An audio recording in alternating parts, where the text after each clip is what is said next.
Right. So good evening to all the participants. Uh, Today we are having a discussion on income tax and COVID. Income tax is a difficult subject. It's a highly specialized subject.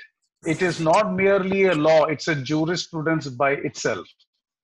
Uh, there is not a lot that we can discuss in a small session like this, but considering the fact that the participants comprise of lawyers, students, non-lawyers, entrepreneurs, business people, we have requested our speaker to address us on the broad aspects of income tax law, as well as its significance and implications in the present COVID scenario.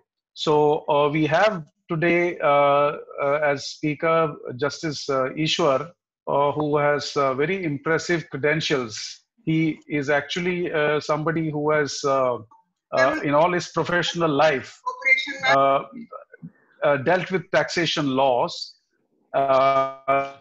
Justice Ishwar was appointed as a judicial member to the Income Tax Appellate Tribunal in 1991. And then he went on to become the president of the Income Tax Appellate Tribunal, and thereafter became a judge of the Delhi High Court, and a very accomplished judge. And there are several notable judgments to his credit.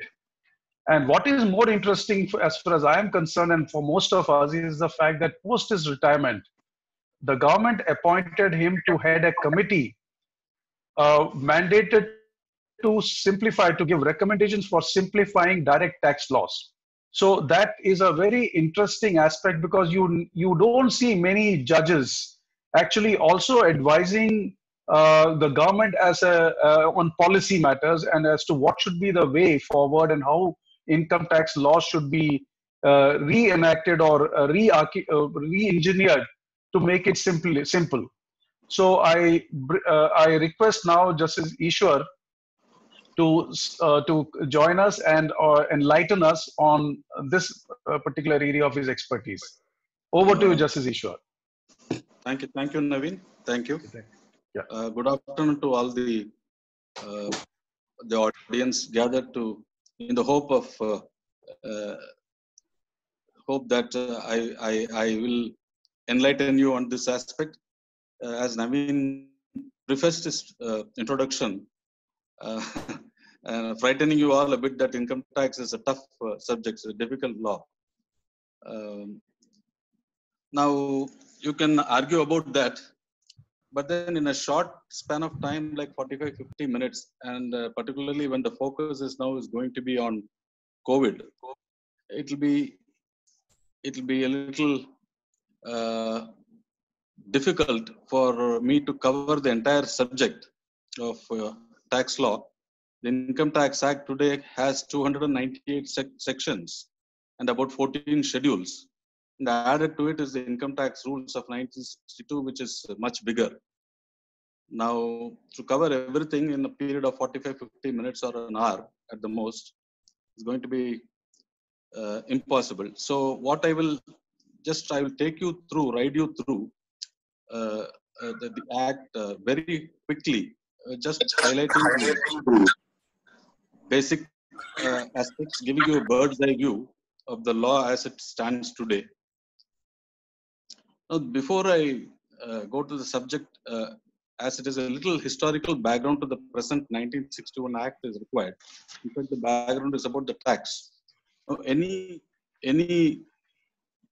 a tax in the form of a legislation was first brought by William Pitt, the great Prime Minister of Britain, in 1798. It was predominantly to compensate the loss on account of war. And then it stayed on for 3, 4, 5 years. Then it went on to, it took different forms. It became unpopular after some time. After then it was revived, and then Pitt put it as a triple assessment tax. Because it was the income was measured at 3 times the expenditure. Quite interesting. If that happens today, I think most of us will get away lightly. Then we had Germany and America following that. And in America, it became, I think it was President Howard Taft who brought the legislation for income tax.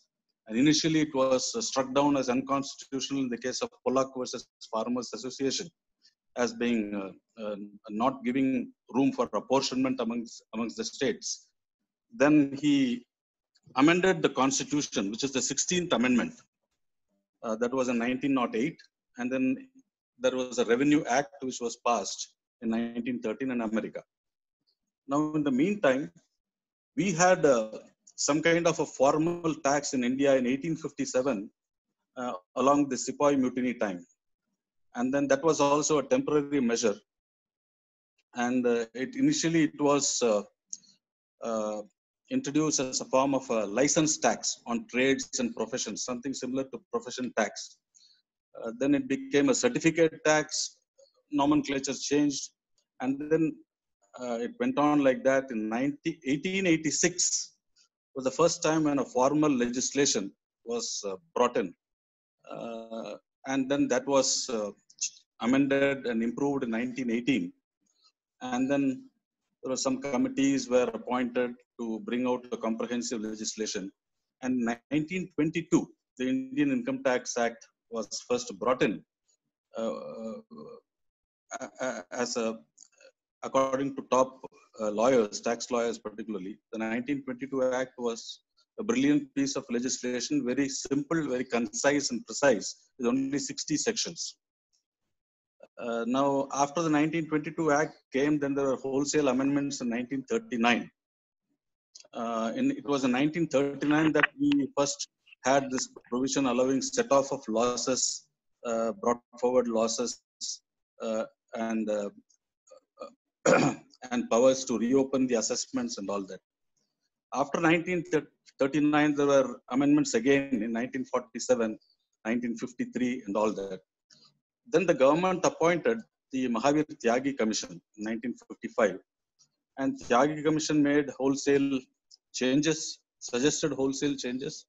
And Law Commission, to whom the matter was referred, also wanted an entire new piece of legislation. So that is how the 1961 Act came. There are certain fundamentals which I would like to just rush you through in tax legislation, but Income Tax Act. It has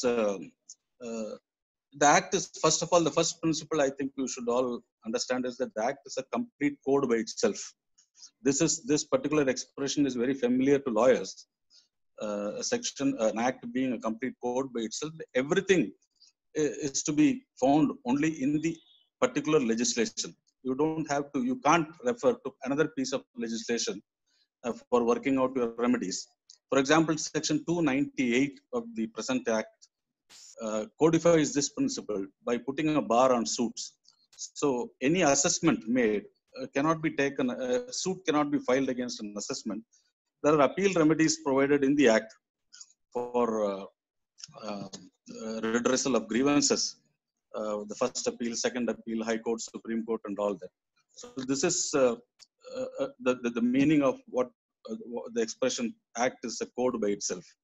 Number two, we have the concept of a previous year and an assessment year, which we all must remember. It is not like sales tax legislation, VAT or GST legislation, that it is simultaneous with the transaction. There is a sale which takes place and then immediately the tax is levied and collected and all that. That is not the case with the income tax. The previous year is something like the financial year. Normally it is 1st of April to 31st of March the next year.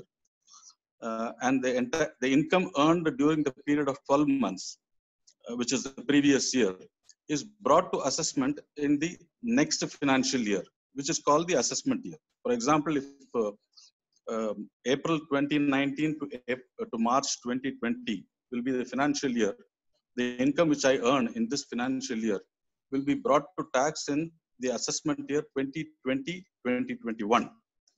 So that is how it is. Another principle which is important is that in all the assessments, the law which governs is the law which is extant on the first day of the assessment year. The assessment year always starts on 1st of April. So whatever law is there on 1st of April of a particular year will govern the entire assessment of that income. So any changes made thereafter to the said law will not govern the assessment. So this is one other principle which we all need to keep in mind.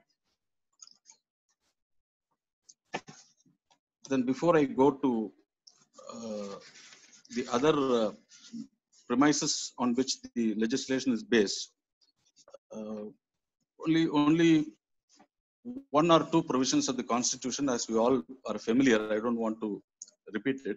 Article 265 gives the power to levy and collect tax, and it has to be done only with the authority of law, not only the levy of tax, but also the collection of tax. Then the statement of reasons, the motives behind the tax legislation, all these are irrelevant consideration in the interpretation of the provisions. Thereafter, we just go to the other principles.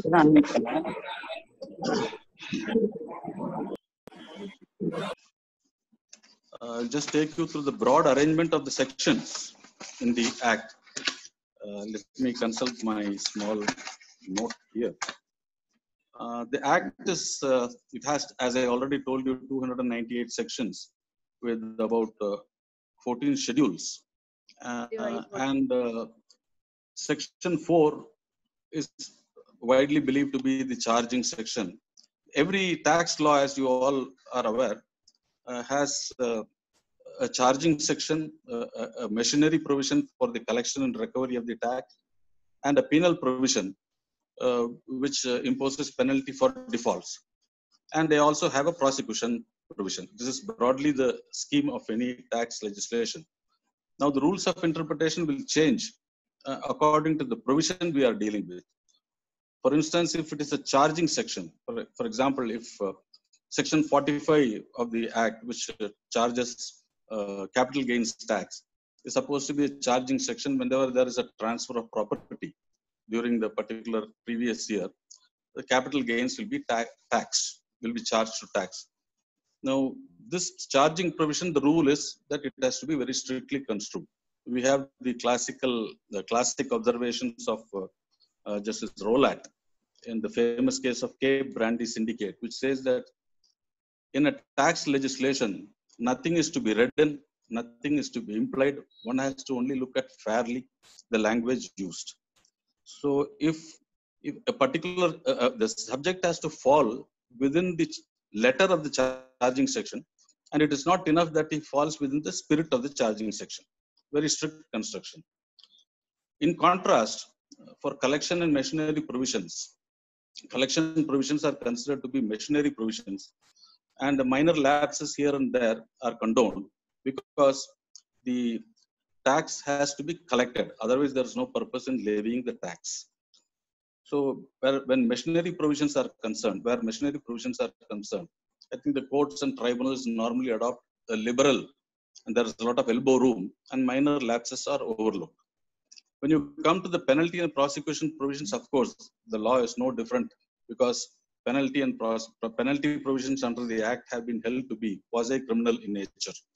So you have the rule of strict construction and concealment of income or any default for which penalty is levied. It has to be strictly proved. The burden is always on the tax authorities to do so. These are broadly the arrangement of sections, the flow.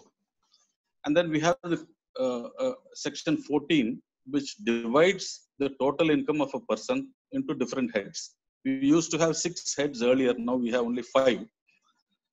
The head interest on securities has been removed. These heads of income are mutually exclusive. For example, if a person derives salary is one head of income. If he derives salary, it is to be brought to tax only under the head salary. And this is important because each head of income has got different rules of computation. So in the case of a salary income, you cannot have a deduction for depreciation, which is given for business income.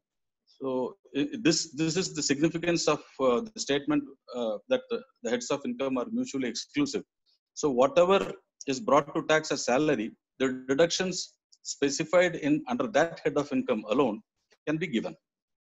And then there is a what is called a residual head, which is now called income from other sources, which is called a residual head. So any income which doesn't fit in any of those descriptions of capital gains or salary or property or business income can be brought under the head income from other sources, the residual head. But this is subject to a very important exception. Before I tell you the rule, I will narrate the case. There was a judge in the Bombay High Court called Nalinikant Ambalal Modi, N.A. Modi. He was a successful practitioner and he was elevated to Bombay High Court. What happened was that he received a lot of arrears of fees after he was elevated, fees which he raised bills as a lawyer. Those were realized after he was elevated to the bench. When he was elevated to the bench, of course, he had to suspend his practice. The section said at that time that professional income will be charged to tax in the year, but subject to the condition that the profession is being carried on. Now, when he became a judge, he ceased to carry on the profession. So he claimed exemption in respect of the arrears of fees, saying that this cannot be brought to tax as my business, as my professional income, because now I am not carrying on the profession. Now, this was of course right. But then the tax officer said that if you are not taxable under the head business income, we will shift the head to income from other sources, because this is certainly income. And if it doesn't fall under the head business, it will fall under the residual head. Now the Supreme Court said no, because they said the character of this receipt is, of course, professional income. Now that can fall only under the head business or profession. But because of some inadequacy or some drawback in the language, in the statutory provision, it cannot be brought to tax under that head, then the charge gets completely exhausted.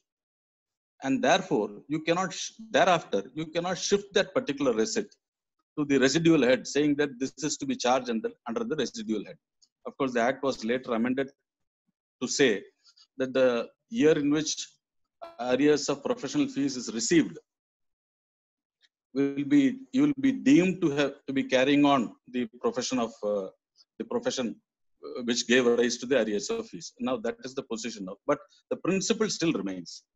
Now, after the heads of income, we will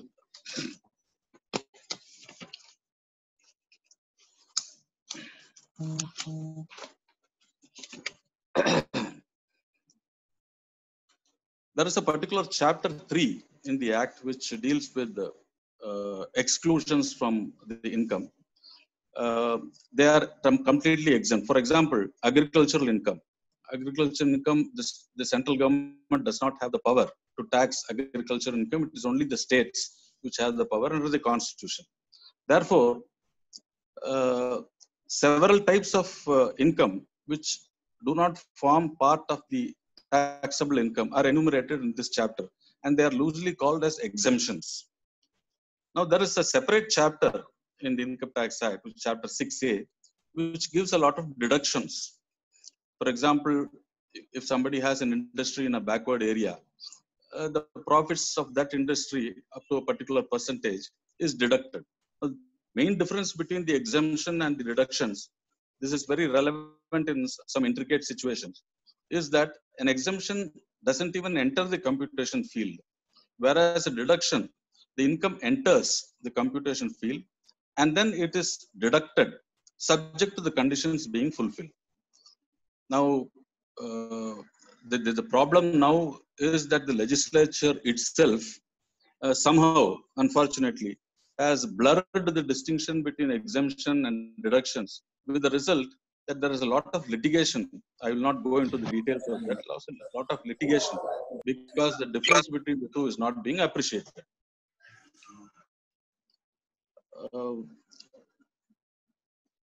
The status of the assessee or a taxpayer will have to pay tax depending on his residential status. That is section 6, which defines who is a resident, who is a non-resident. And earlier we used to have a definition of not ordinarily resident and all that. That is one criterion. The other criterion is depending on the, for example, you can have an individual as an assessed. That is the status which I am talking about. An individual who is assessed. I am an individual. If I practice law and if I earn income, I will be assessed in the status of an individual. Then there is a partnership firm. There is a joint family, Hindu joint family. Then there is a company. Then you also have what is called association of persons. Charitable trusts are also assessable. There's a separate chapter which deals with the assessment of charitable trusts. Under the Act, trusts are given some special treatment and their income is exempt to the extent of their application, the application of their income to charitable purposes in India. The chapter is governed by very strict conditions, and there is a particular section, I think it is section 13, which imposes very strict conditions upon the trustees, upon the founders of the trust, as to the use to which the property and funds of the trust can be put to. For example, in Kerala High Court, there was a case where one of the trustees used the refrigerator of the trust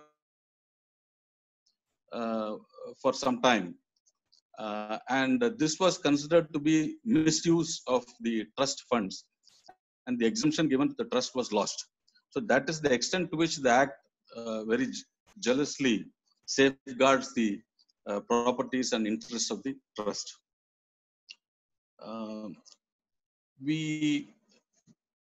There were wholesale amendments in 2009 to what can be called a charitable trust.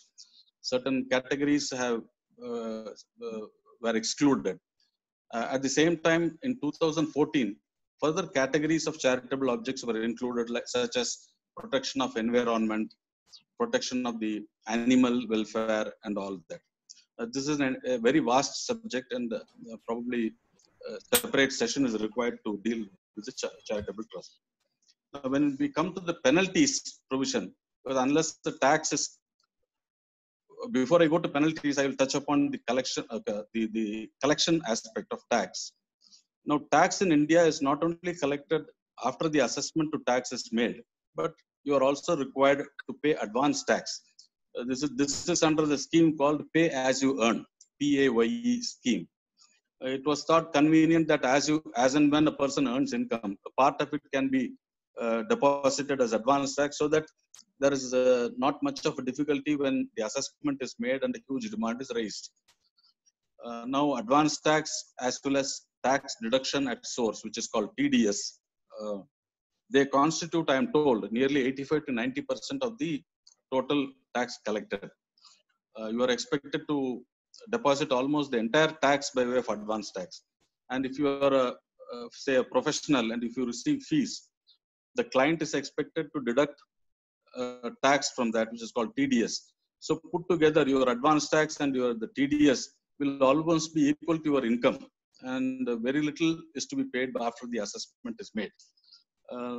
This, of course, is a policy matter, and we can do nothing about that. But the Act views defaults of TDS very seriously, because it's quite natural, because tax deducted at source constitutes almost 85-90% of the tax collection. And so department is very keen to ensure that there is no default. Once an assessment is made, and if you have any grievance against the assessment, of course, there is the very well structured appeal remedy is provided, where you have a first appeal to an officer who is part of the income tax department. So this appeal is jocularly remarked as an appeal from Caesar to Caesar's wife. So there used to be earlier days commissioners of appeals who wrote judgments like Supreme Court. But today the position is not that ideal. But you still have the income tax appellate tribunal at the second tier. The Income Tax Appellate Tribunal has also got the power to grant stay. This power was recognized by the Supreme Court in 1971 in a case called Muhammad Kuni. It said if the stay power is part of the appellate power, and unless the stay power is given to the tribunal, the fruits of the litigation will be rendered nugatory to the successful party. On this basis, the stay power was granted. Today, the stay power of the tribunal has also been trampled upon, if I can use that expression, by the legislature, and there are strict conditions as to uh, the period of the stay and all that.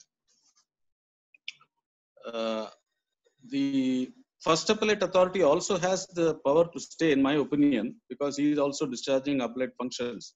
So stay powers are incidental, but somehow or other, in the field of direct taxes, income tax, this power has not been invoked by the tax practitioners or the assessees. I do not know the reason, but in the case of indirect tax, you can always find that the commissioners at the first appellate level are also dealing with stay applications. Now, there is, apart from this appellate jurisdiction, there is also revisional jurisdiction where the Commissioner of Income Tax can deal with the redressal of grievances by means of a revision application. Then another category is the Settlement Commission, where a person can approach the Settlement Commission.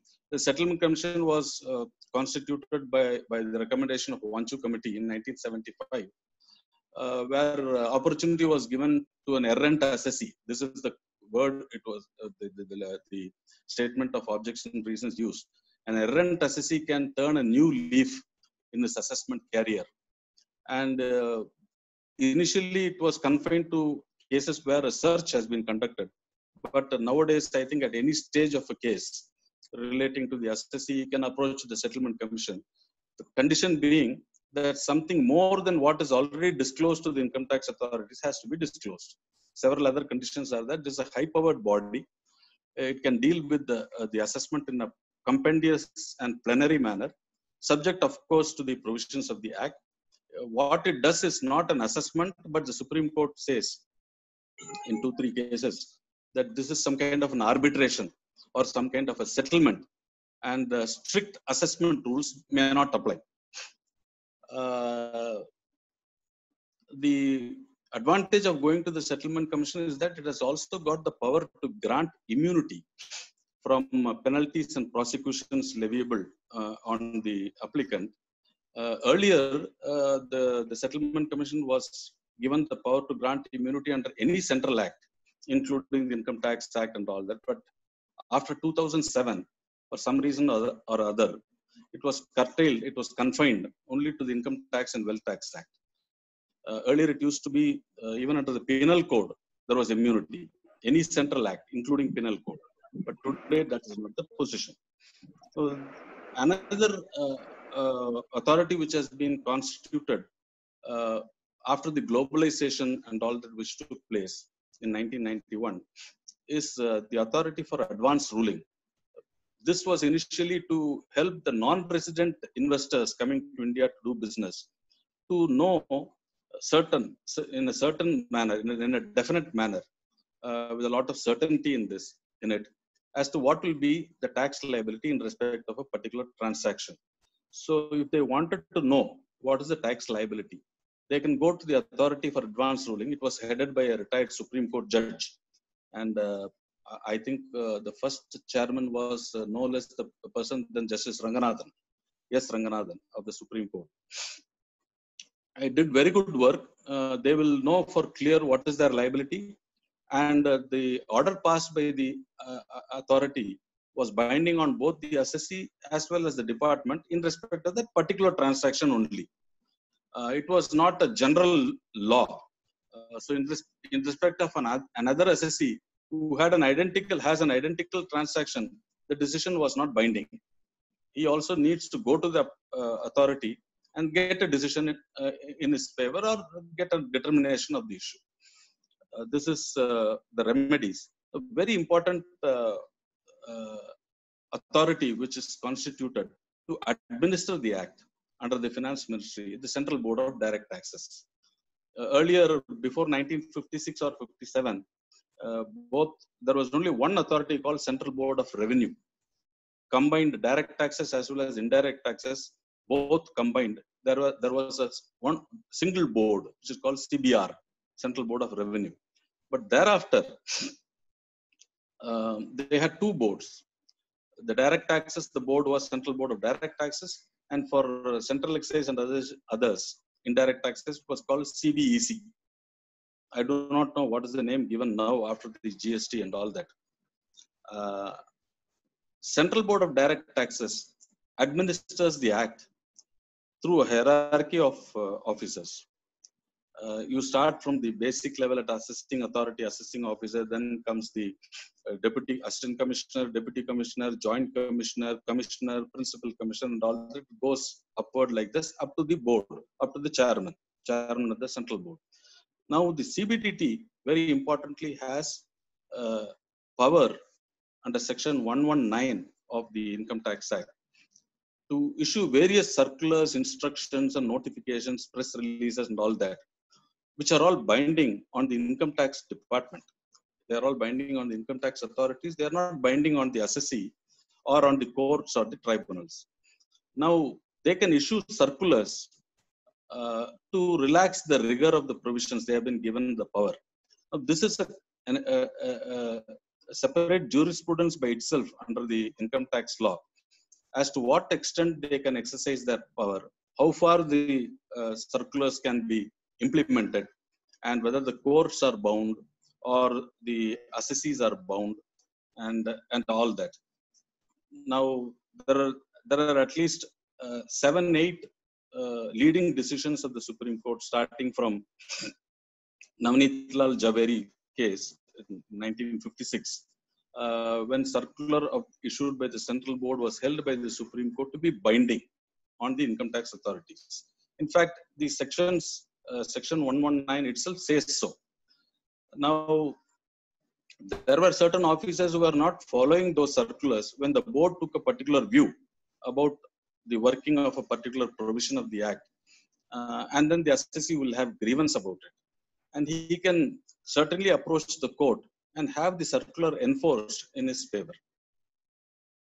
Now, we all know the famous instance of Circular 789. It's a very important circular which explained the Indian-Mauritius Treaty for the avoidance of a double taxation.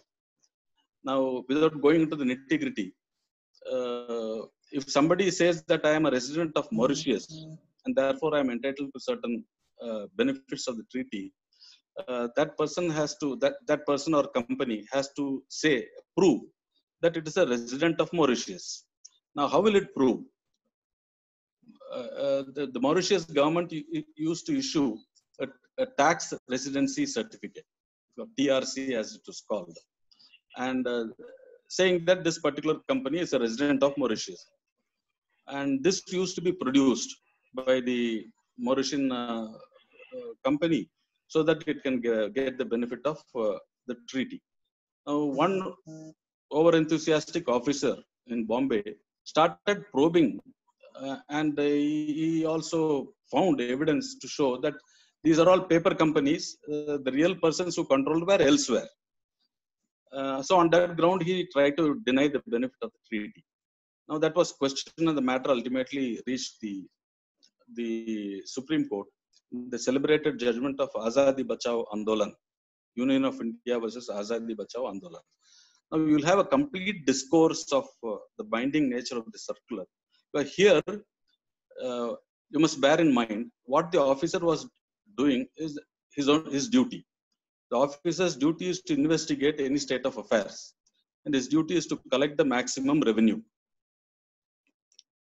in conformity with the provisions of the Act. He was only trying to demonstrate that the TRC is not a conclusive document, but these people are exploiting the TRC and misusing it to get tax benefits. He was on the right direction, in my opinion. But then the revenue had come out with a circular saying that in all such cases, the TRC is conclusive and one should not probe behind the TRC. Now, what the officer did was exactly contrary to this circular. Now, the Supreme Court says now circulars are issued for different reasons, for various reasons. It could be policy decisions. It could be that the tax benefits which are given to the Mauritian company uh, are outweighed by the other benefits which India as a country obtains by means of attracting investments, the trickle down theory, the employment, and all that. Therefore, it's a policy decision. And when the board says, the CBDT says that you cannot probe further, you should not have probed. So they say the circular is all binding and it must be followed. This is quite an interesting case. One would have thought. In fact, the Delhi High Court held that the officer was right and the circular was not binding on him. Reversing that position, the Supreme Court took this view. That is so far as now. The Supreme Court has also ruled in Ratan Metal and several other cases that a circular which goes contrary to the provisions of, contrary to the decision of the Supreme Court cannot be given effect to. After all, Supreme Court decision is the law of land, law of the land. And Supreme Court takes a particular view. The executive authority, namely the CBDT, cannot issue a circular taking a contrary view. They say this will be subversive of judicial discipline and all that. But at the same time, the law is that if a circular is issued, normally we call it a beneficial circular. A beneficial circular which relaxes the rigors of certain provisions.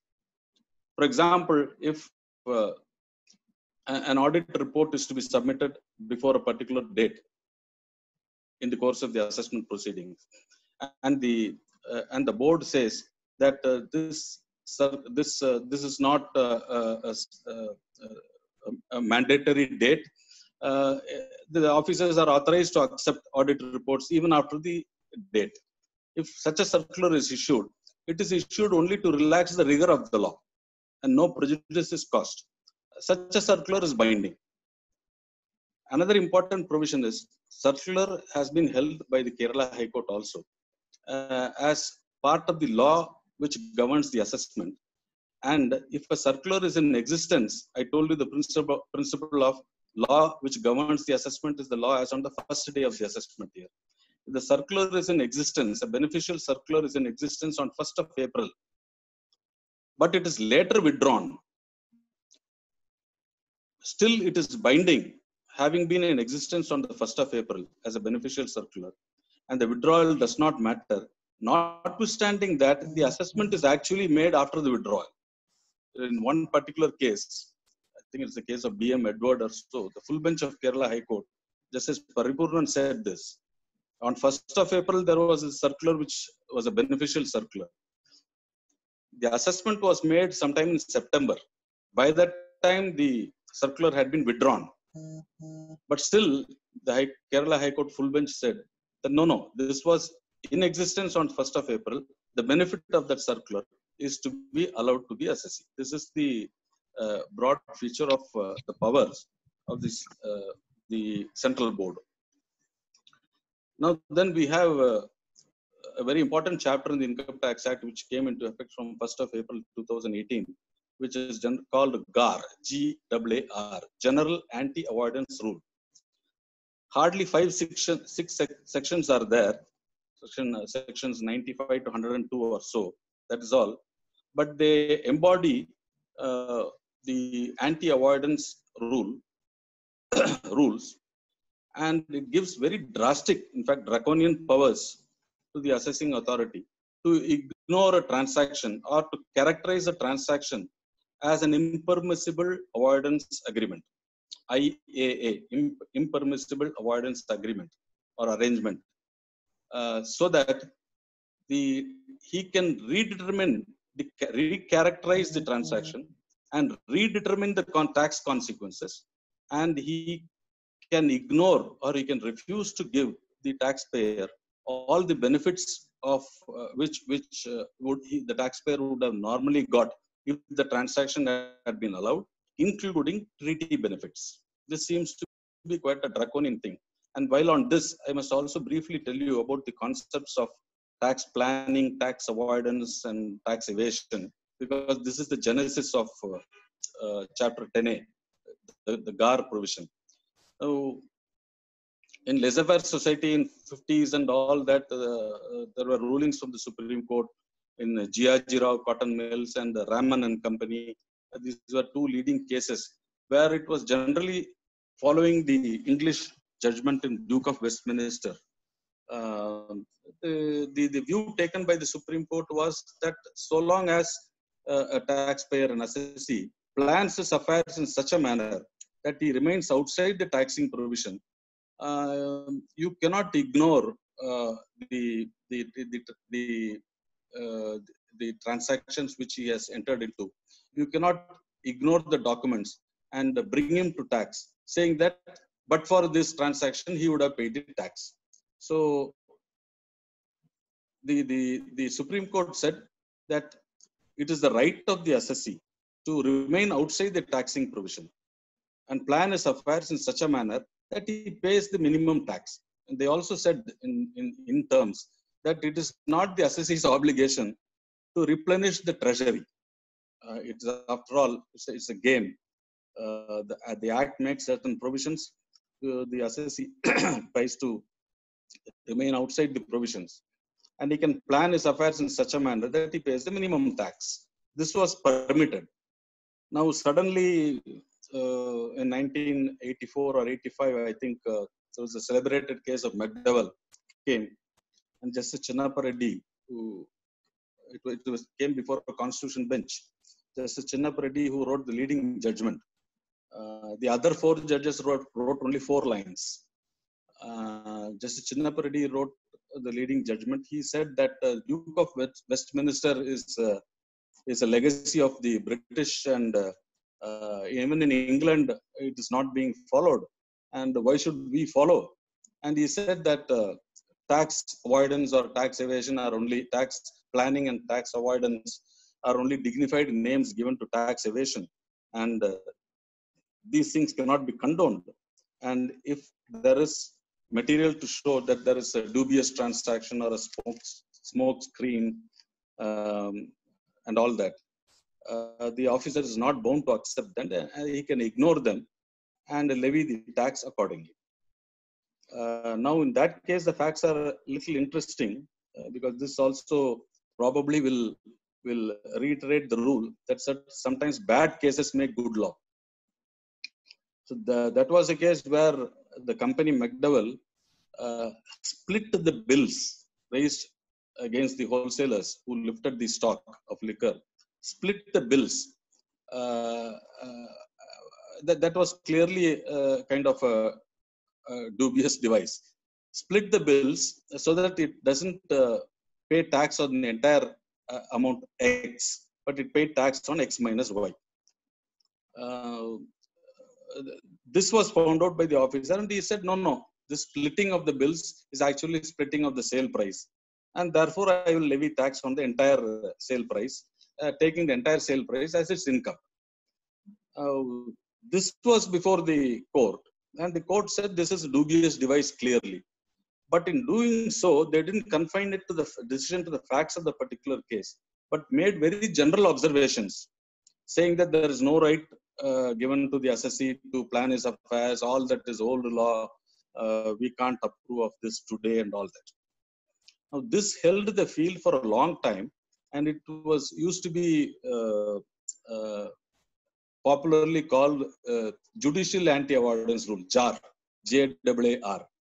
So officers latched on to it, and then in every case where the officer wanted to ignore a particular transaction and recompute the tax according to his view, he would simply quote McDowell's case, and that was an end of it. One line saying that according to McDowell's case, this is tax evasion. That was enough to drive the assessee to appeal and all that. So this held the field for a long time. It was then later on.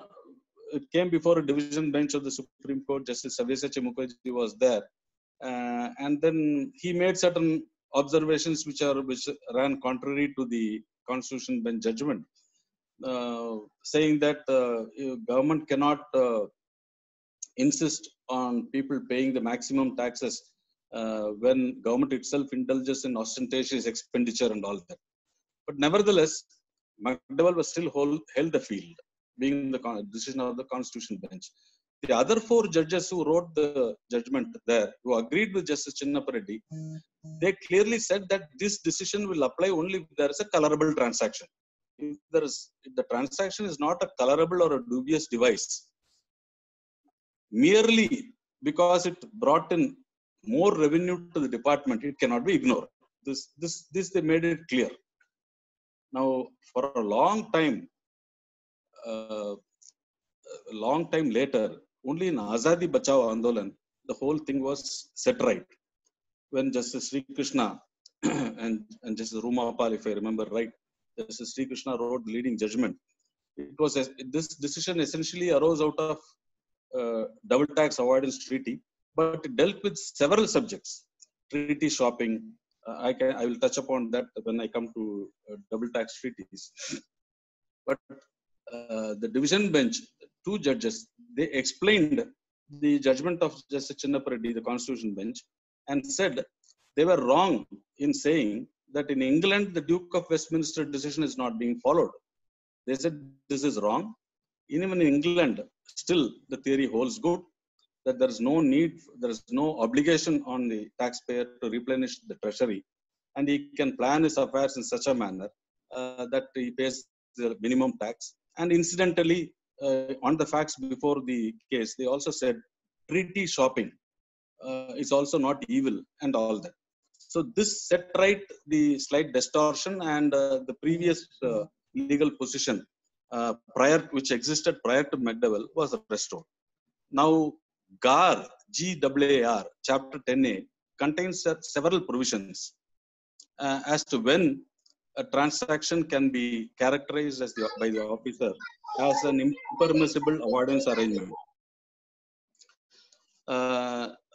No, I do not know whether it was wise on the part of the government to have brought in this chapter, because if you codify the anti-avoidance rule, then it is always incumbent on the authorities to bring the case within the four corners of that particular section, the codified section. Now, there are several conditions as to when an officer can characterize the transaction as an IAA, impermissible arrangement. Now, unless these are all to be satisfied, nobody is going to accept that he has the power to recharacterize the arrangement. Not only that, there are safeguards also in the chapter, so to safeguard the interests of the assessee. The officer cannot straight away characterize a transaction as an IAA, impermissible arrangement. He has to refer it to the commissioner, bringing out all the materials and making out a case. The commissioner will examine, give an assessee an opportunity of being heard, and then if he takes a decision one way or the other, if he takes a decision that this is an IAA and he agrees with the assessing authority, matter is still not final.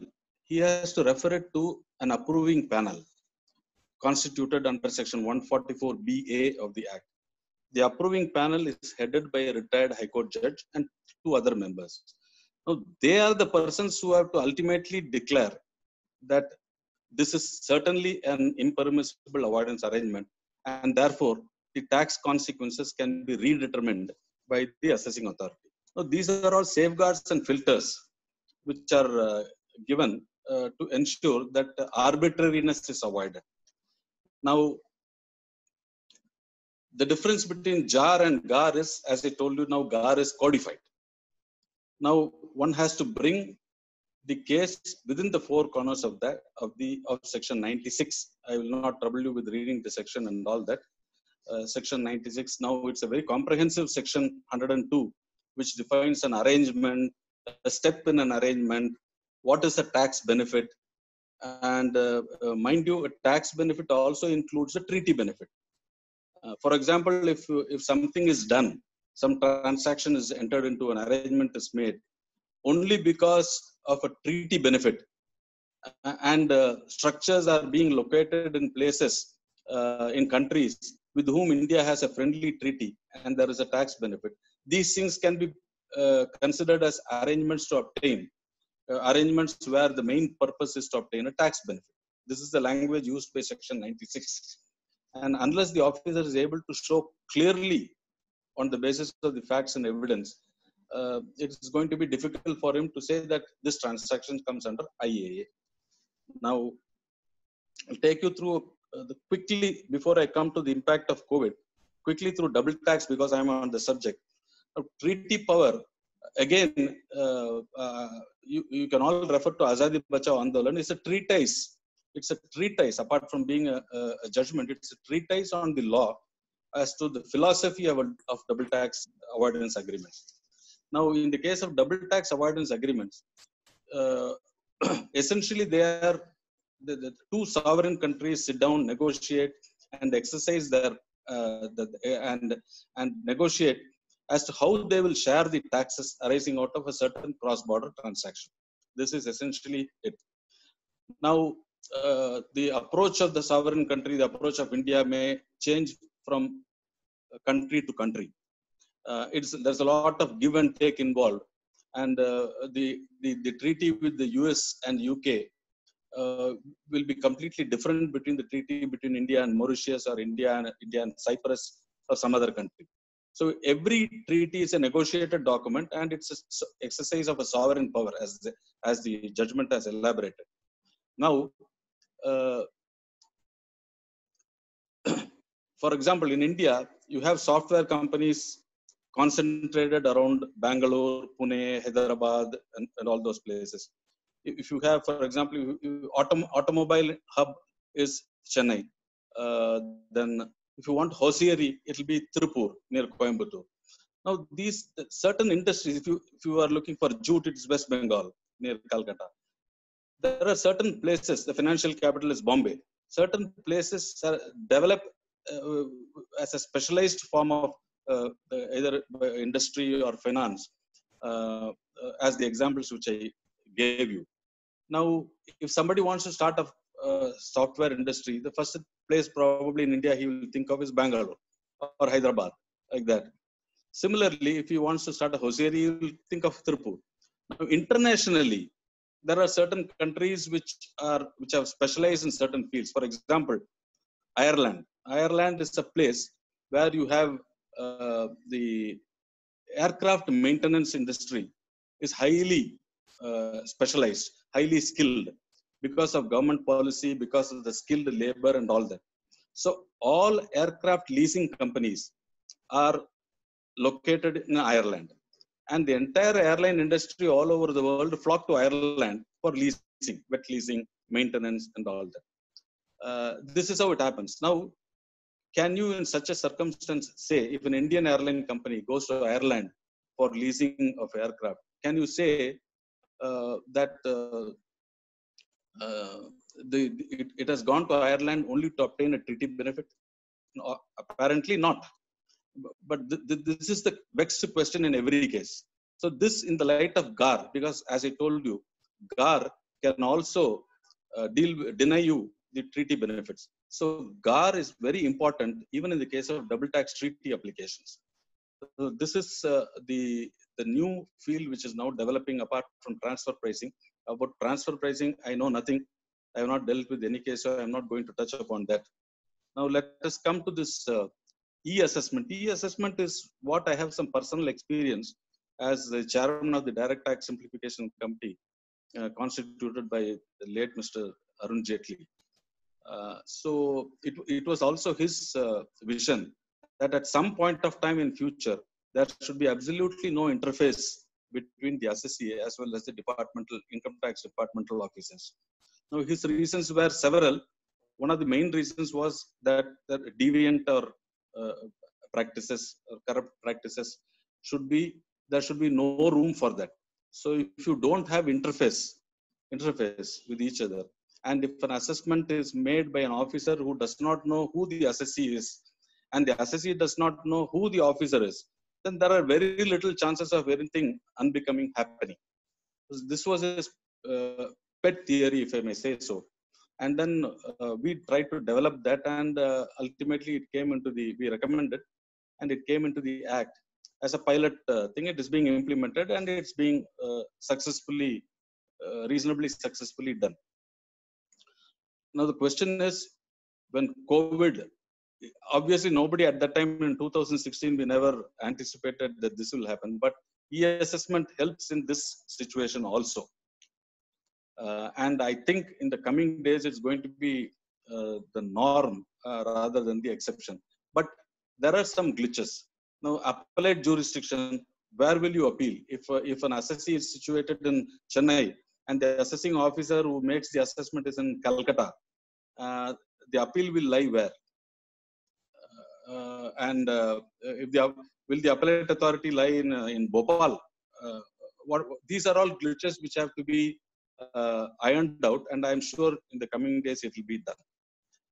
Now, after this, I think I will deal with a little bit of this COVID and the Act. What can be done? And I have divided this into two heads. One is that what has been done so far after the outbreak of COVID and the lockdown was announced. So, number one,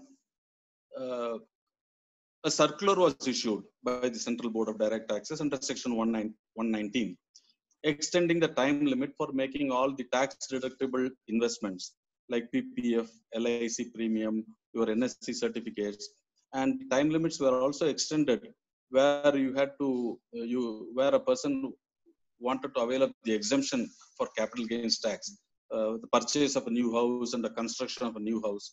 All time limits have been extended up to 30th June 2020. I think this will be inadequate. In the coming days, we will show that this will be inadequate and more extensions have to be given. Number two, what has been done is all time limits.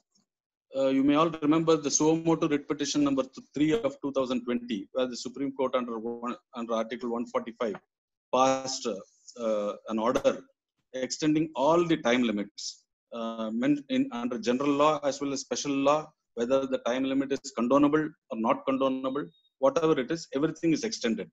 And this will also cover the Income Tax Act. So this is one other step which has been done by the Supreme Court. And income tax law falls under that. Then the third thing which has been done is the tax department gave refunds of around 5,200 crores in the financial year 2019-20. And I am told it proposes to also give issue refunds of around 7,000 crores in the present financial year, that is 2020-2021. I think the idea is to leave more cash with people so that they can face this COVID situation, this drastic situation, with a little more comfort. And the linking of Aadhaar with the PAN number for the assessment year 1920, the time limit again has been extended. This is not such an important thing. Then importantly, under the Vivad Se Vishwas program, where the taxes had to be paid, they could be paid before 30th June 2020 without interest. That is the benefit given. Then the last thing which they have done is to reduce the interest rate for delayed deposit of TDS, because people will find it difficult to go to the banks and deposit the TDS, though it can be done online. But nevertheless, because of the drastic situation, the interest rate earlier was 18% per annum, 1.5% per month. Now it has been halved to 9% per annum. These are the 6 things which, to my limited knowledge, the Income Tax Department has so far done. Now, what can be done is the real challenge. And I propose to deal with it in the next 10 minutes, if I have the time. And I mean, I have the time. Yes, sir. Please go ahead. So you have time.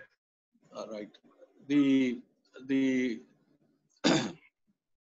first challenge will be to widen the scope and the applicability of the e-assessment, as I mentioned a few minutes ago, so that nobody is troubled, nobody needs to go to the income tax office and face the situation because of the social distancing and all that.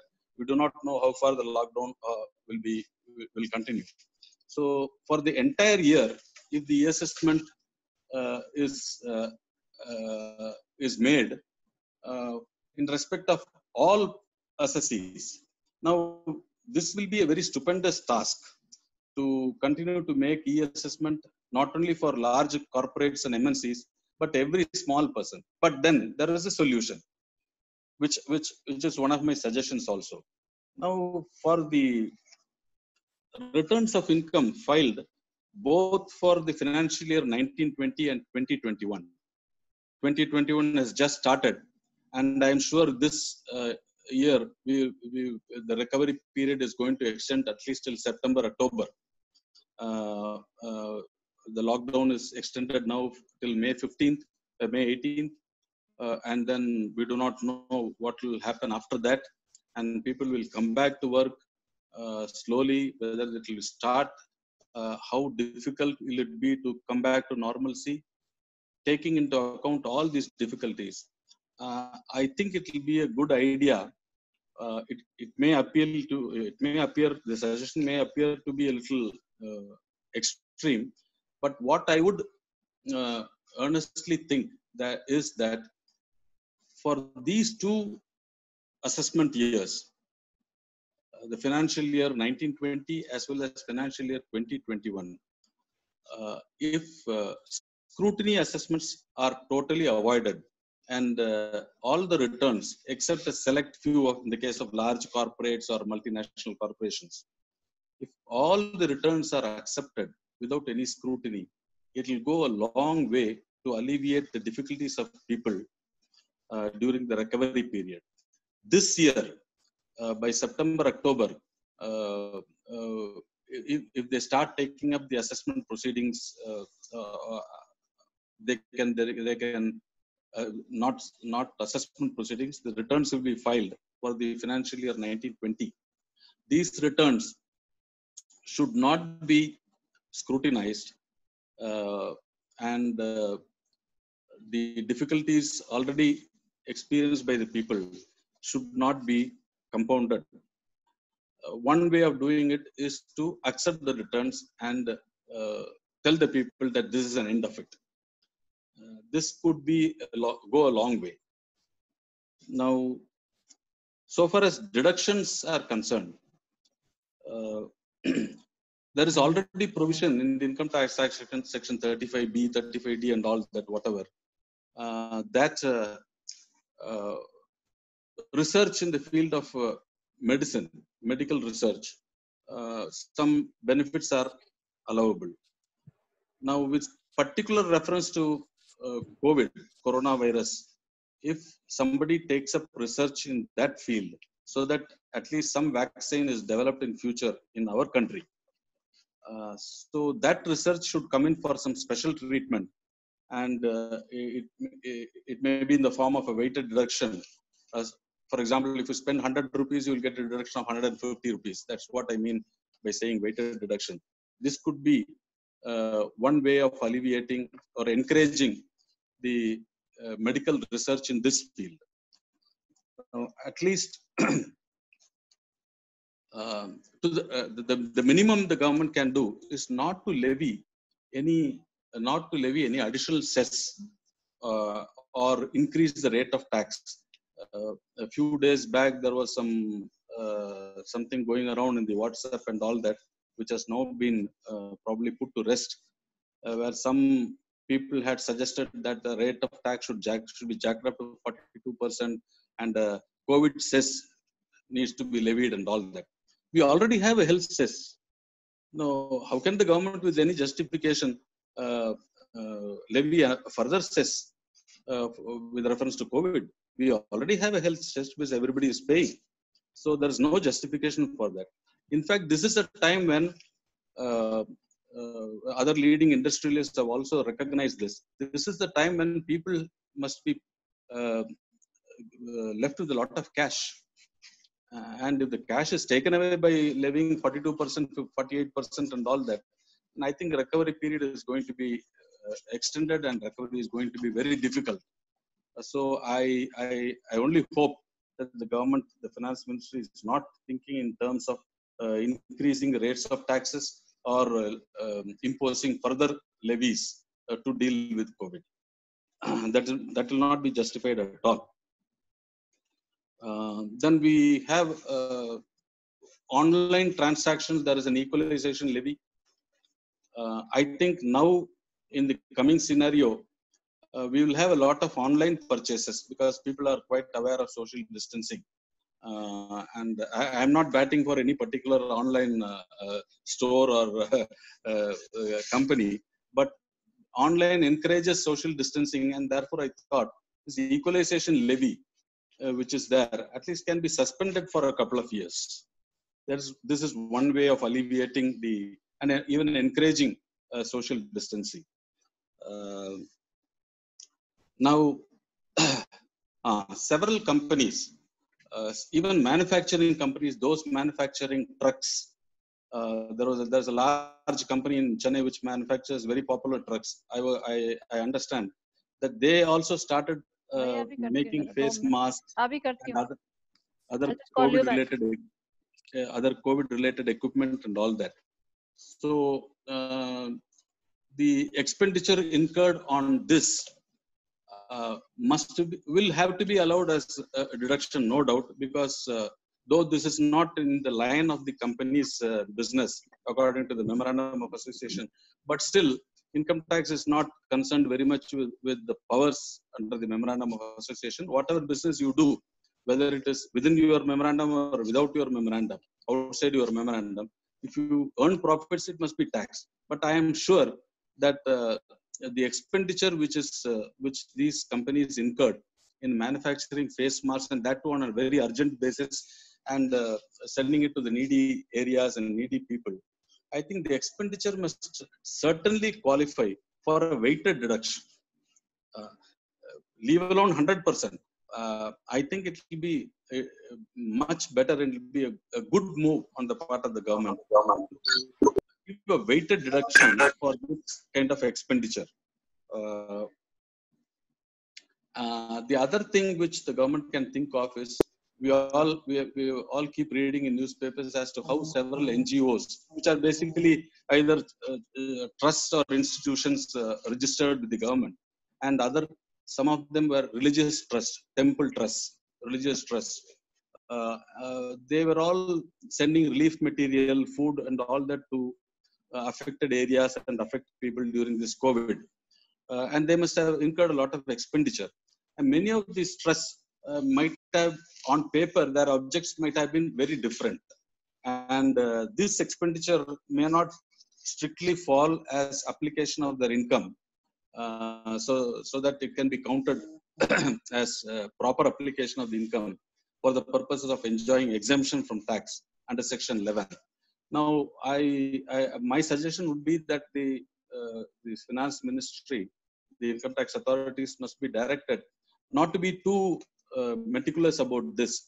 And if some such trust has incurred expenditure on relief to COVID affected areas and COVID affected persons, that expenditure, irrespective of the object for which the trust or the NGO was established, it must be treated as proper application of the income of the trust for charitable purposes in India, so that it continues to enjoy the exemption, and the exemption is not tampered with. This is one of the requests.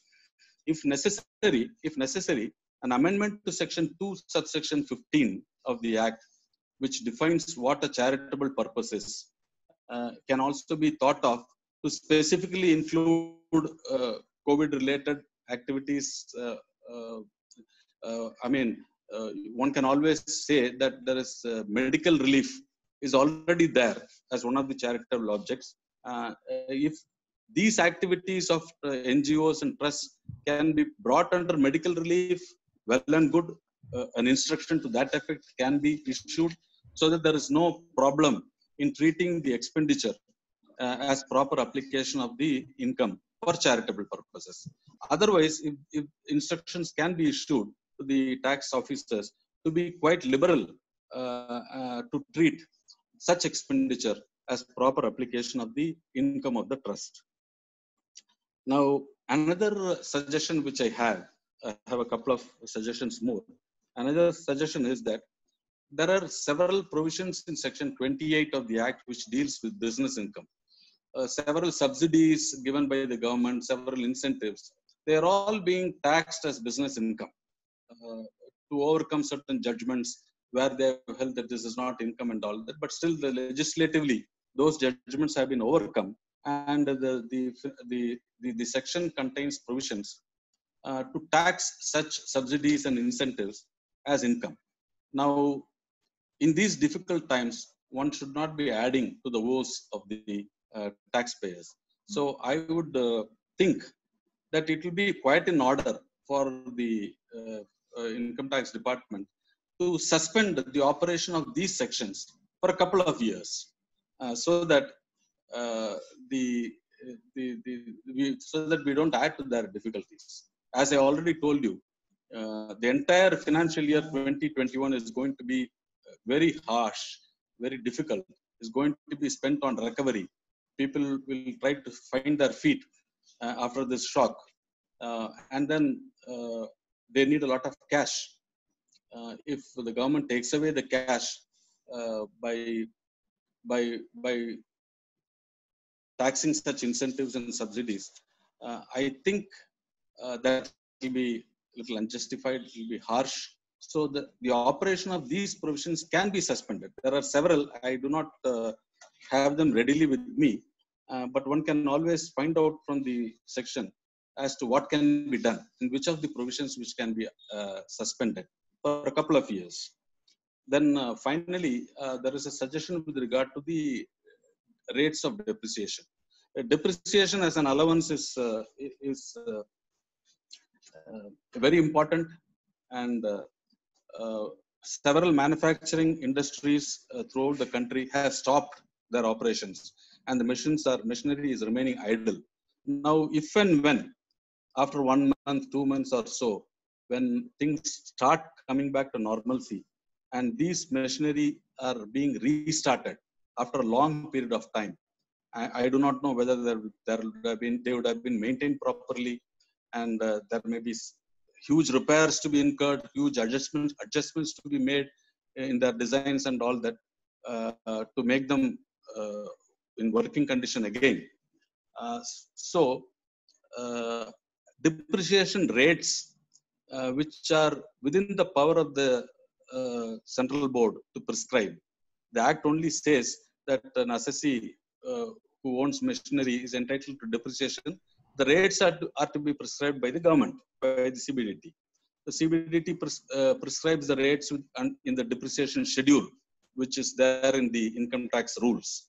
Now, it is within the power of the government. So therefore, I think the rates of depreciation can be liberalized, so that the additional expenditure which these people incur, apart from that being allowed as a deduction, the the actual wear and tear which the machinery had undergone by remaining idle for a long time. I mean, machinery suffers wear and tear not only when running, but also when remaining idle. If it doesn't run, even then there is wear and tear. So, an additional rates of depreciation, higher rates of depreciation, can be a good way of compensating such companies for the loss which they incur.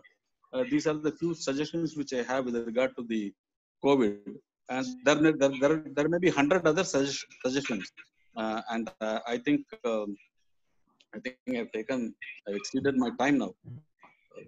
So this is all I have, Naveen. Yeah, from your not to have even a good Audio, overview of income audio tax is law. not, And audio is to, can you hear me, sir? Can you hear me? no, Maybe the I'm here audio is not, now. the audio is not clear. Okay, let me now. Yeah, see, yeah, can you hear me now? No, Sir, can you hear me? no, there is a kind of an echo, something.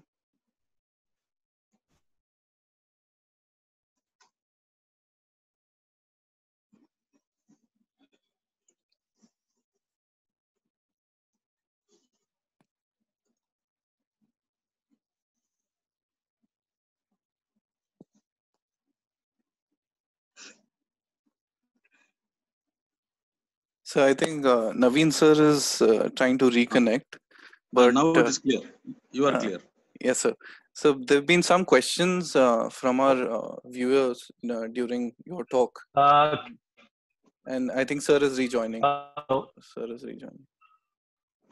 Sir, can you hear me now? Can you hear me now? Yes, yes. Yeah, I just wanted to thank for enlightening lecture, and what I also given legal advice many of us who are here, particularly those who are in the who are in business, and it was, and particularly the post-COVID situation and the scenario, suggestions would go a long way. I'm sure that the government is already attuned to these concerns and is working. Now, sir, there are some questions we have. So I'm finding, am I audible now? No, audio is again there's a problem. Audio, there is some problem with the audio. There's a lot of echo is there. Yes. Abhi, can you ask the questions? But in the meanwhile. Yes, ma'am. So I hope you can hear me clearly. Yeah. Your voice is clear. So there have been a few questions during your talk. I'd like to pose them to you. One of our viewers asks that we see numerous cases where the department takes a view that is contrary to the jurisdiction of, or rather the decisions of the High Court. Would such views be constitutional if taken subsequent to High Court decisions? This is quite a controversial thing. Normally, what the department does is that if they have an adverse High Court decision, which is though binding on the department, yes, the normal instructions are that if an appeal is pending against that judgment by the department, now they can take their own view despite the judgment of the High Court, but they cannot collect the tax. They cannot collect the tax. So this is how, therefore, you will find in some of the assessment orders that there is a judgment of our jurisdictional High Court which is in favor, but the revenue is in appeal before the Supreme Court. Yes. And therefore, this income is added without prejudice, but the tax on that is not recovered. So they cannot recover the tax, but in theory, in paper, they will make the addition. Now, this practice is, strictly speaking, is not correct. It is not constitutional. Yes, but supposing the officer follows the High Court judgment and closes the matter in favor of the assessee, and in the appeal filed by the revenue in Supreme Court, the judgment of the High Court is reversed. By that time, about 15-18 years would have gone. Now, what will be the remedy of the income tax department? Yes, so after such a long period, there can be no reopening also, because period of limitation for reopening is also might have gone. So to safeguard that, they have got some kind of a via media like this. This is in practice which works, but I have grave doubts. In fact, I'm very clear that this is not a constitutionally correct position. You cannot say that I won't. If you follow the judgment of the High Court, you have to simply delete the income from that, and you can't say that I will include it but not collect the tax. But that is how in practice it happens. So the next question that we have was regarding the equalization levy. Would this be an extraterritorial operation of the Income Tax Act? This is a controversial subject. There are several people who feel, several pundits who feel that there is extraterritorial operation on this. I don't know whether it has been tested so far. Yes, sir. Has it been tested? I don't think so. So I'm not really aware, but just from the application of it. It has not been tested. But extraterritorial operation itself is a debatable subject, merely because it extends beyond our territory territory, Yes, sir. it cannot be called extraterritorial. Is what the view nowadays is. So I think we'll have to wait for some authoritative pronouncement on that. Offhand, I'm not able to tell you that. But certainly there is a case for suspension of this equalization levy. Yes, I sir. don't even know what is the revenue generated by the department, income tax department, from this levy. I'm not sure about it. So some estimations put it at around 500 to 900 crores, but that This is not also a much. projection. This is not much. Yes. So the next question that we have is, during the COVID lockdown in our country, there are certain individuals who are stuck in India. They're NRIs or they're other investors who spend some time in India and who spend some time outside India. Now, to be classified as a taxpayer, especially subject to domestic tax in India, there are timelines given depending upon how much time you spend in the country within the territorial confines of it. Right, So during such an emergent situation where you're confined to the country, you can't leave it in any way. Is there any way for such individuals to claim exemptions without? Yes. There is one judgment of the Delhi High Court. Yes, sir. On this. It is authored by Justice Goba. Yes, sir. I think the name of the case is some Suresh Nanda or something. I'm not very sure about it. That is the only judgment on this issue, where a non-resident came to India and then had his passport impounded because of for some offense, and so he was physically unable to return. Yes, sir. And he was in India under forced circumstances. Okay, sir. So the act does not make any distinction between a voluntary stay in India or a forced stay. It only says that he is physically in India. Yes, sir. But Justice Goba, in a very imaginative and a very commendable way, confining himself to the facts of the case, said such a forced circumstance cannot make him resident in India with all the consequent tax liabilities. And the period during which he was forced to stay in India because of the impounding of the passport and all that should have to be excluded in computing the number of days in which he stayed in India. Yes, sir. This is the only judgment on the subject. Okay, sir. I think it's a very nice, it's a very good question. In COVID situation, I think the similar principle will apply. When there is no way you can leave the country, there are no flights, and you are forced to stay back in India, I think it will not be right to say that he intended to be physically present in India. So this judgment of Justice Goba, I think the name of the case is Suresh Nanda. Yes, sir. If I remember right. This will come in handy. Yes, sir. This is a very well written judgment and a very correct judgment. Yes, and sir. It is the only judgment in the field. Yes, sir.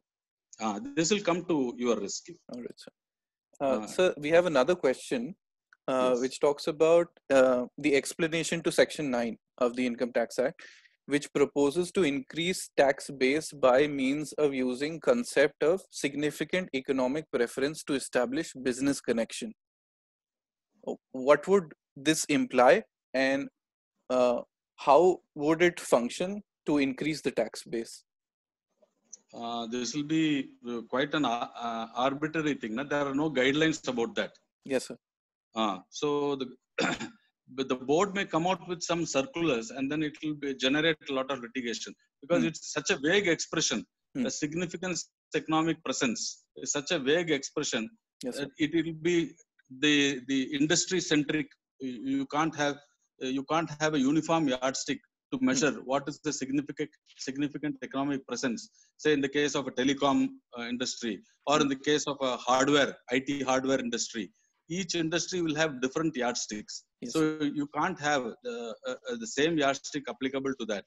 So this will generate a lot of litigation. It's high time the board comes out with some guidelines on this. Of course, even that can generate litigation. Yes, but the tax officer would like to treat everything as a significant economic presence. Even a managing director's stay in India for about 15 days could be considered by him as a significant economic presence, though he might have come in for some private visit. So some guidelines have to be there, at least for the guidance of the officer.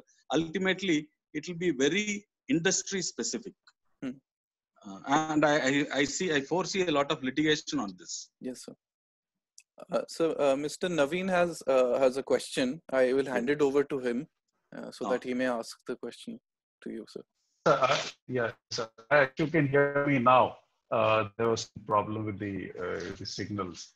So I wanted to ask a very fundamental question as to what are the standards for levying cess, and what are the limitations that is for a cess to be imposed along with a tax? What are the fundamentals? This is basically meant for law students. The difference between a cess, what are the attributes and what are the limitations? Yes. There's the well settled distinction between tax, fee, cess, and all that. So hello? Okay. So please go on. Health cess and education cess is already being levied by the government by means of the Annual Finance Act, and by means of the Annual Finance Act. Yes. Yes. What I was cess is always for a particular purpose. For a particular purpose. Cess has to be for a particular purpose. Tax need not be for a particular purpose. It generates general revenue, as we all know. But cess has to be for a particular purpose. I think it falls under Article 271 or so, if I remember right, of the Constitution. So our Finance Act, the 2016-17 and all that, Section 11(1)(a) of the Finance Act, Annual Finance Act, imposes the health cess and the education cess. This is for a particular purpose and has to be spent on for that particular purpose only. Okay, one more question. So, this is a very general question. What is the law of evidence? What is the standard of evidence required in assessment proceedings? And what is the issue of what is a burden of liabilities under Audio, lot of echo. Abhi, can Abhi can repeat that question? Sir, I think I heard the first part of that question. What is the standard of evidence which is employed in conducting income tax assessments? And income tax assessment is a civil proceeding. In conformity with the general civil law, yes, the preponderance of probabilities is what is required to be taken note of in the assessment proceedings. Yes, but when it comes to penalty, the things, of course, I can only contrast it with penalty provisions. When it comes to penalty, it has to be very strictly governed. Yes, sir. And there you can't have preponderance of probabilities. You must establish the guilt. Yes, sir. Now we had a very interesting judgment of the Supreme Court very recently, about within a week back. I read it. I forget the name of that case, where when the assessment was made by way of a best judgment, an ex parte best judgment assessment, where the income was determined at a flat rate because of non-cooperation, non-furnishing of details and all that, for which there is power. You can estimate the income figure. But once he estimated the income and also added the what they call cash credits shown in the books as loans from other persons. So he disbelieved the loans and added them also in addition to the best judgment. Now, one would have thought that if best judgment assessment is made, that is made in a comprehensive manner, it takes note of every item of income. So there should be no separate addition for a particular item of receipt, like an unproved loan or unproved credit and all that. Yes, so the assessee tried to appeal and unsuccessfully appeal. Then finally, penalty proceedings were also initiated by the officer for concealment of penalty, for concealment of income. So during the penalty proceedings, what happened was he was able to demonstrate very clearly that those loans which he had taken were genuine loans, clinching evidence. And and accepting that evidence, the penalty proceedings had been dropped. Now he made use of that penalty provisions and challenged the assessment order, saying that when you have accepted my loans as genuine in the penalty proceedings, you cannot make an addition in the assessment proceedings. Now matter comes to Supreme Court. Supreme Court says yes, you cannot do that. Now the decision overall is fine. Yes, sir. But what I thought was, academically, assessment proceedings are civil proceedings where preponderance of probabilities will govern. Yes, but penalty proceedings are quasi-criminal in nature, so strict evidence and burden is also required to be discharged by the revenue. Now, that was not done, but hitherto we have been having cases where the assessment proceedings were projected to the penalty proceedings and not vice versa. Now we have for the first time a case in the Supreme Court where a person's where the strict rules of evidence which are required to be followed in penalty proceedings being quasi-criminal in nature, they are projected backwards to the assessment proceedings, and even the addition of the loans is being knocked off on the ground that in the penalty proceedings he has been able to establish the genuineness of the loans. This is quite unusual. Yes, sir. This is quite unusual, and probably it may raise some eyebrows. In fact, my initial reaction was that how can this be done? But ultimately, probably you can't remain on technicalities. If something has been accepted as genuine in some proceeding, yes, then sir, the benefit thereof has to be given in all the proceedings is probably what the Supreme Court thought. Justice Kanvilkar's judgment, if I remember right. So probably we can now look forward to some such change of jurisprudence, yes, which may look prima facie unusual, but ultimately in the interest of justice it may be okay to do that. Yes, sir. So this brings out the distinction between these assessment proceedings and penalty proceedings, but ultimately justice has prevailed. Yes, sir. So we have a question regarding the general anti-avoidance rule. Yes. The question is, general anti-avoidance rule provisions are set to override double taxation avoidance agreements. Would this not defeat the very purpose of a double taxation avoidance agreement between, say, India and another country? Good question. Actually, they have the power to ignore even the benefits of the tax treaty. This is very explicitly said, both in section 96(1), the opening words, as well as in section, I think 98, if I remember right. Yes, sir. In fact, the definition of tax benefit in section 102, subsection 9, also includes the reduced rates of tax treaty. But I think they have to establish that the arrangement was entered into with the main purpose of obtaining a tax benefit. If that is proved, yes, sir, then they can deny the treaty benefits also. After all, if a particular thing is put through only with the purpose of obtaining a tax benefit, which has got no economic substance, a series of steps without any, they're all hollow steps, just make-believe steps. So therefore, the lawmakers thought that it is only fair and right that even treaty benefits have to be denied. yes, But then, as I told you during my lecture, there are certain things which nobody can avoid. For example, an airline industry, the example which I gave, in India or anywhere in the world, wants to wet lease an aircraft.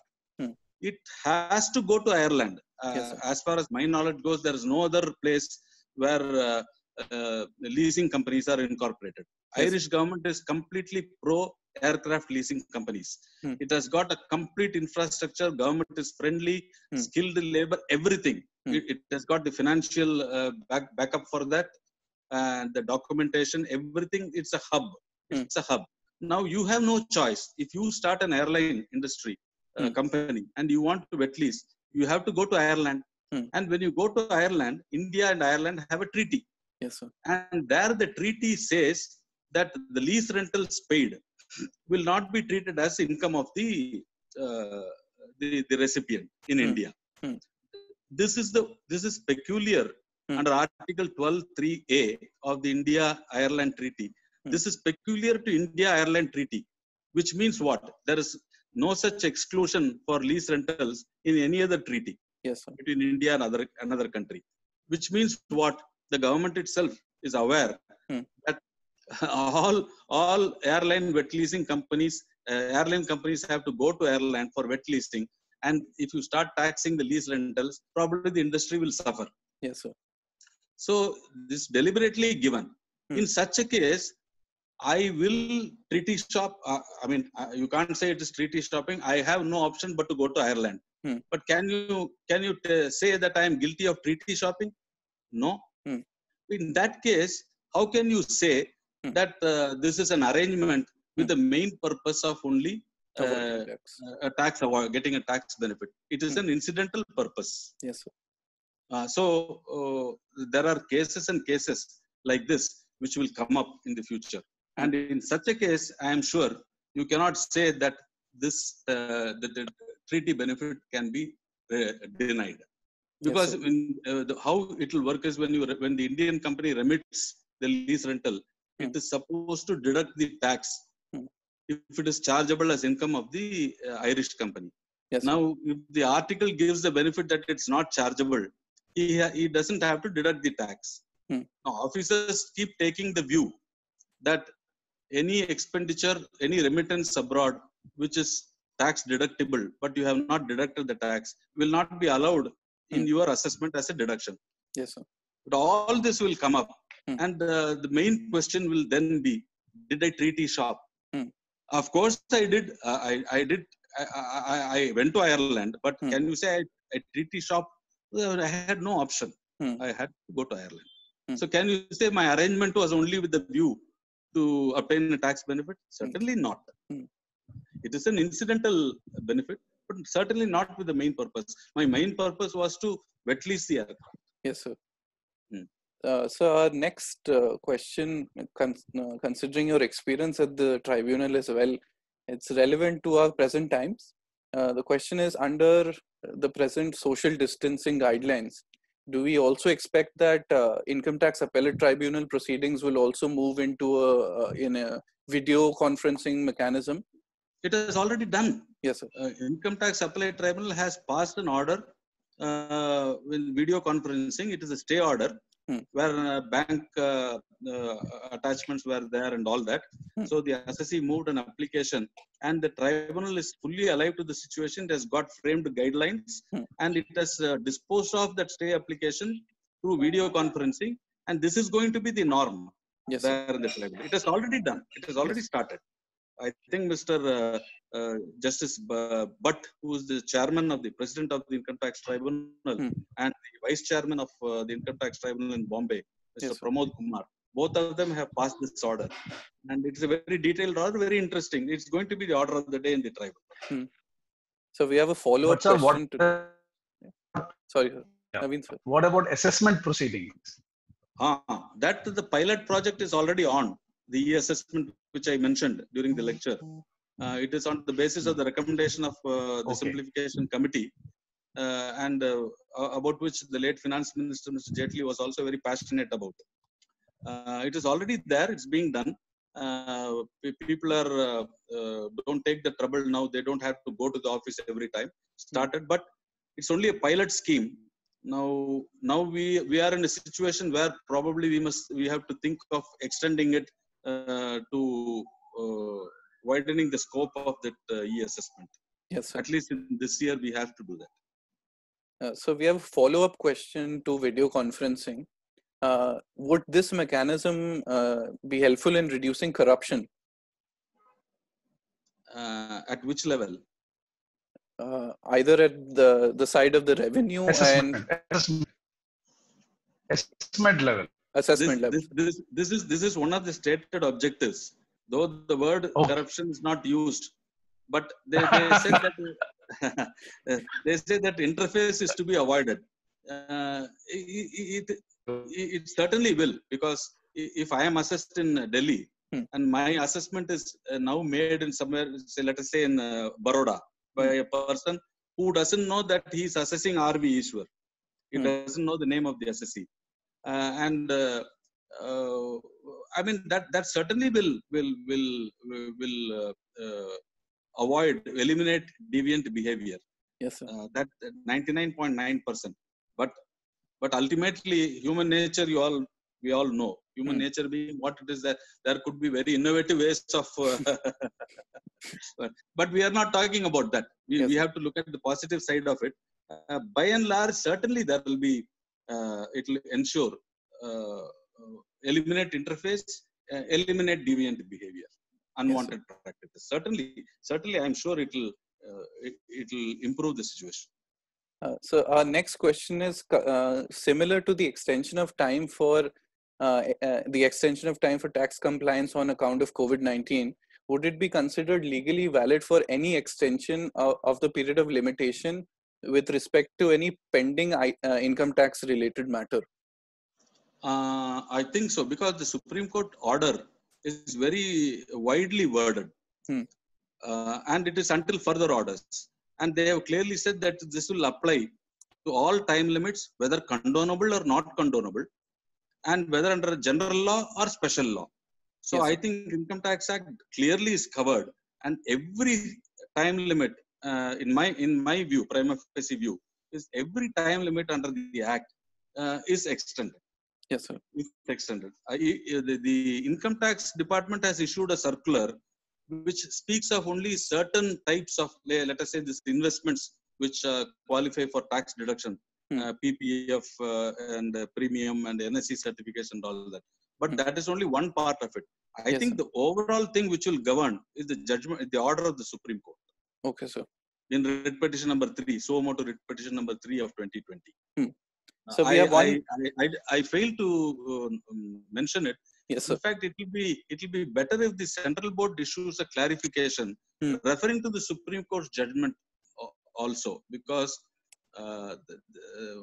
the people should not get misguided that the Supreme Court order relates to some other laws and not income tax. Yes, sir. Because not every assessee is aware of the Supreme Court judgment. Yes, I think board has to bring it to the notice of all their officers. In fact, the Supreme Court judgment itself says that this must be given wide publicity and all that. So we have one final question for today's session, and it asks: would it be to the taxpayer's benefit to suspend MAT provisions, MAT tax, which is minimum alternate tax provisions under 115J for the current assessment year given the pandemic? To suspend and then make it only the assessed profit, the normal provisions. Yes, sir. That will depend on the facts. No? We need to have the numbers, isn't it? How can there be general proposition unless I am missing something? We need to have the actual numbers as to what will be the book profit and what will be the assessed the profit under the normal provisions of the Act. Yes, sir. Only if that is known. Probably they want that for at least a couple of years, 1 year or 2 years, make MAT provision, suspend MAT provision and make it only under the normal provisions of the Act, right? I do not know. I'm sorry, I am not able to answer that in the absence of numbers and a further detailed look at the provision. Yes, sir. I can't answer that offhand. So there is one final question which has just come in. Will the assessment of TDS proceedings likely to move in for assessments as they are quasi-judicial proceedings? I didn't follow. TDS proceeding, is it? Yes, sir. Or tax deducted at source? Yes, sir. Would they move in for? No, any proceeding before the income tax authority, income tax officer, is a quasi-judicial proceeding that is clearly said by the Supreme Court in that Radhaswamy Satsang Sabha's case. Justice Ranganatha Mishra clearly says that all proceedings before the income tax authority is a quasi-judicial proceeding. Proceeding relating to TDS also fall under that category. It is before the officer. The officer has to call for your explanation. You are giving you the explanation. He has to consider it judicially, and opportunity of being heard. He must take a well-informed decision. He should take into account the precedents. He should pass a reasoned order, a detailed order. All that is there. So this is clearly a quasi-judicial proceeding. Once he's a quasi-judicial authority, every proceeding before him will be treated as a quasi-judicial proceeding only. There's no doubt about that. You can't make a distinction between an assessment proceeding and a TDS proceeding. After all, TDS proceeding is consequential to assessment. It's a recovery proceeding. Or defaults which you have made in TDS is also something which gives rise to certain civil consequences. Yes, in sir. fact, it gives rise to some penal consequences also. If all this is there, then certainly it is a quasi-judicial proceeding. There can be no distinction between the assessment order and the TDS proceeding. They also fall under the category of quasi-judicial. I'm sure about that. So I'd like to conclude with one final question regarding MAT, the minimum alternative tax, whether such provisions are applicable to banking companies or not. Earlier they were not applicable. I think I'm sorry, I'm not very clear on that. Whether now there is an amendment which makes it applicable, that's I am not very clear. Yes, sir. Earlier they were not applicable. Okay, sir. So we'll. I'm sorry, I don't want to venture an opinion without looking into the provision. Yes, I'm not clear on that. So that's all the questions that we'll be taking for this session, and we wanted to thank you for